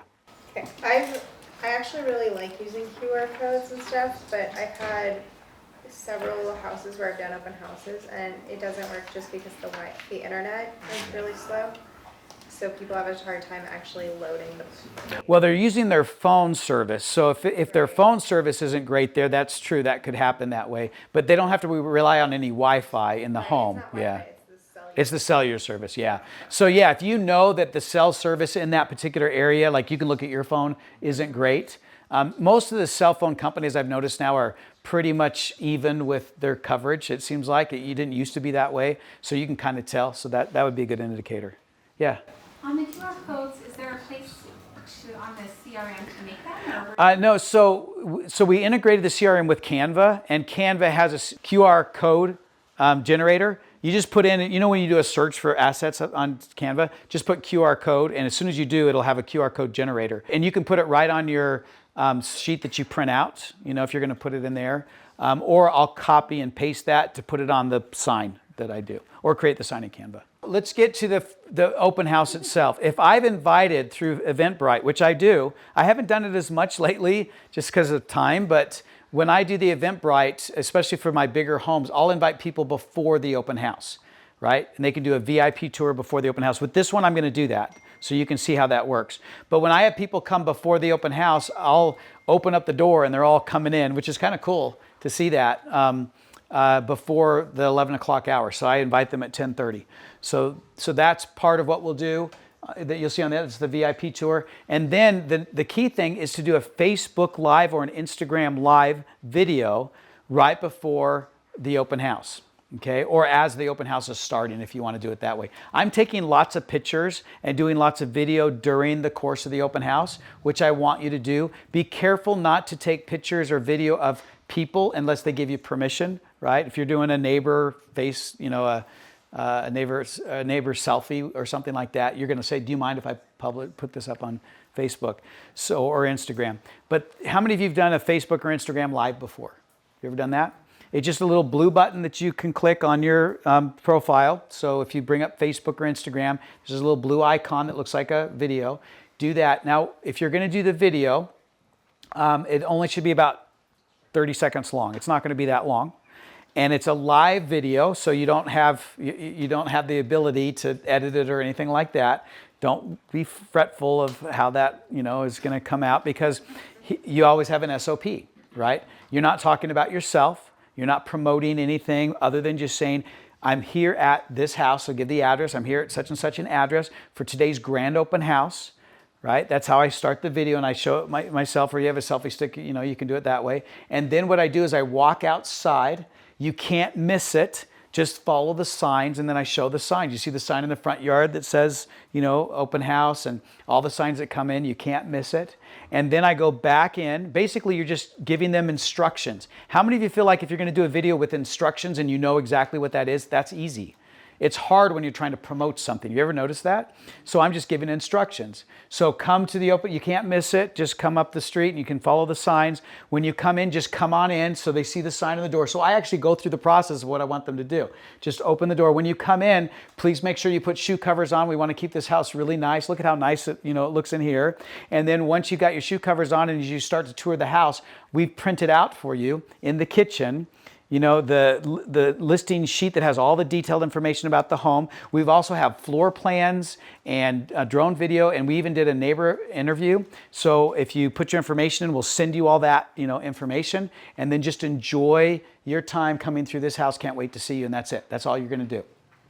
And you're going to post it. Now, if you got your sellers to be your friends, which you are supposed to do with Instagram and Facebook, who's the most important person that needs to see that video? The sellers, because you told them to leave. They're thinking about what's going on. So when they see everything you've done, which they may not have seen because they left already, now they're seeing all the signs that are out there. Maybe they weren't put out. Oh, by the way, when should you put your signs out? Like an hour before. Exactly. Never do it before that. You don't have to put them up the night before or anything like that. An hour before. Why an hour before? She might have HOA rules. To get away from the rules. I ask for forgiveness instead of permission, so I don't even ask this. If you ask any city or HOA if you can put signs up, guess what their answer is going to be? Absolutely no. So I'm filming this. I probably shouldn't say that, but don't want you to get in trouble. But if you put it up an hour before, usually nobody cares. And you take it down right after. Plus, you're not going to get people knocking at the door the night before or hours before, right? So just an hour before you put the signs up, and as soon as you're done, you take them down. Yes? Are you knocking on the neighbor's door and letting them know? that's gonna be maybe in their yard, let's say. Yeah, we'll talk about that in a couple of weeks with the Go-To Agent course. But yes, if you're going to knock doors, how many of you knock doors when you have an open house? That's when you do the neighbor videos. And then, yes, you can ask them if you can put a sign in the yard. But if I don't have time, I'll still put a sign in the yard. I put the big stake signs, you know, they're not that expensive. The 18 by 24 that you can have printed, they're like, I think they cost us like $10 to do those, the H stakes, the corrugated ones. And then we'll put those in. Every now and then something will disappear, but I've never had a neighbor get all upset because that's been up there. I think one time I saw one sign, they had actually taken it out and just laid it down. I'm like, okay, if that bothers you so much, and then that's fine. But they didn't steal it or anything like that, so I don't worry about that too much. Yeah, burn it or anything like that. It was probably another agent's house or something. And so then I do that Facebook Live or Instagram Live video. Which one should you use? Facebook or Instagram Live? The one that you have the most followers. The one that you kind of have, your seller has, liked or whatever is probably the first one I would choose. And then after that, the one you have the most followers with, okay? And then we're almost done here. During the open house, one, be the best dressed person there. You don't have to wear a dress or wear a suit or anything like that, but make it unmistakable but that you're the person in charge. I know you might be going golfing or to the gym afterwards, but don't dress like that.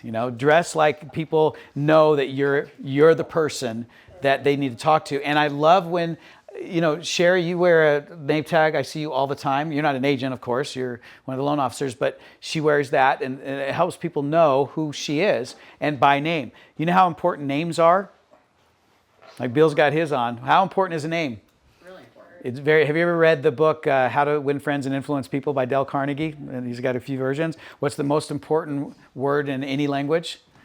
Someone's first name. So when you have your name there, you don't have to keep introducing yourself. They'll remember your name. You should try to remember theirs, of course, but that shows that you're in charge and they know to talk to you. So that's a good thing. So be the best dressed person. Make sure you have something to sign in with. I don't like the signature ones. I like using my phone to send them a text or put it in my database, or they can register. And they can do that through the CRM. I even use on my phone the CRM registration page when I get their information. Say, I'm going to send you this. I don't put it in my contact list. I actually put it into my database right there, so I don't have to worry about doing that later. Does that make sense? And then I have my system already set up to send them that information. But I usually do send them a text too, because text is the most effective way to stay in touch with people. And any system has to use a different phone number, than your own phone number for texting. It can still text, but it can't use your phone number. It's a CAN spam requirement. After that, once the open house ends, right? What am I going to do once it's done? I want to make sure that I add all my contacts to the database. If I took notes, and you should take notes if you need to, or I use it on my phone with my database now. I used to just write it down, but it actually works really well just to use the app that our CRM has. But make sure that when you learn things about people that you write it down, because when you have them register, you don't want them to have to fill out a bunch of information. When are you planning on buying or selling? 3 to 6 months. You've seen all those kind of questions. Are you working with an agent? Don't ask any of those. Ask them for their name, their phone number, and their email, and nothing else. And I usually have a radio button that says, do you want to receive? And then I show it again just so that they could see, oh yeah, of course I want to receive it. That's why I'm filling it out. But I have them check that box so they know they're going to get it. Does that make sense? The 3D tour, drone footage and stuff like that. So I make sure that that's updated. I post pictures and thank you note on Facebook and Instagram, right? We had a great open house. Here's a bunch of pictures that I took. Make sure you go through your pictures and video so you're not showing people in there that you didn't have permission. Does that make sense? But you want to put that out there. Why do you want to put that out there on Facebook and Instagram? Number one person is your seller. But all the other people, if they saw your ads, guess what happens when people see your ads and they stop a little bit? Remember, there's 5 or 6 ads they put out there. They keep seeing those things that get posted, including what you put out there. So that reinforces the work that you do and how well you do it, right? And then send a thank you message to everyone who came. I just integrate that with our CRM to automatically do that. Of course, you can only do that for people that sign in, but you can thank them for coming. And then you want to remove open house and single property site and from posts. So if the post itself welcomes them to the open house, you can remove that or change or edit it, just so you know that. And then follow up with your leads. And then I like to give the sellers a little basket. So we have on the setup that we do, we'll put these inverted baskets that say welcome home on it on the table so that our stuff isn't just laid out on the table, like our cookies and our drinks. We want it to look like it's kind of cool, you know, instead of just being a bunch of stuff that gets really messy. You know, the stand for the iPad and stuff like that. So I'll take one of those little crates, turn it upside down. I'll put enough cookies in there for the family. I'll leave the boxes for the shoe covers so they can have them there for people that might come later on to the house.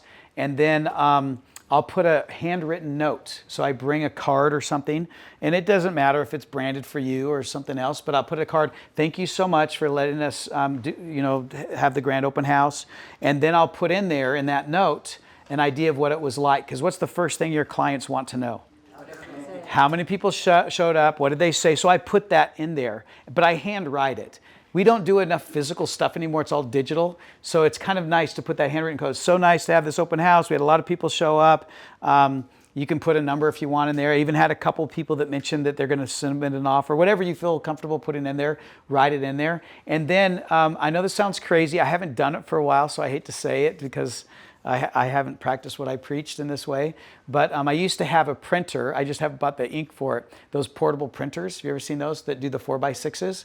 And I'll take some of those pictures that I put out on Facebook and I'll just print them out and I'll put them in the card, you know, with the handwritten note, and I'll put it in there because then they open it up and they flip through the pictures, you know. Sometimes I have clients that aren't big on social media and they don't see a lot of those things, so the pictures kind of help. What pictures do I want to have in there?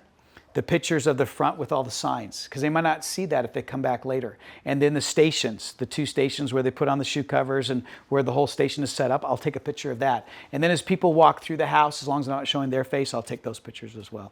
But it makes a huge difference by leaving that with them afterwards. Whew, that was a lot. I know it sounds like a lot.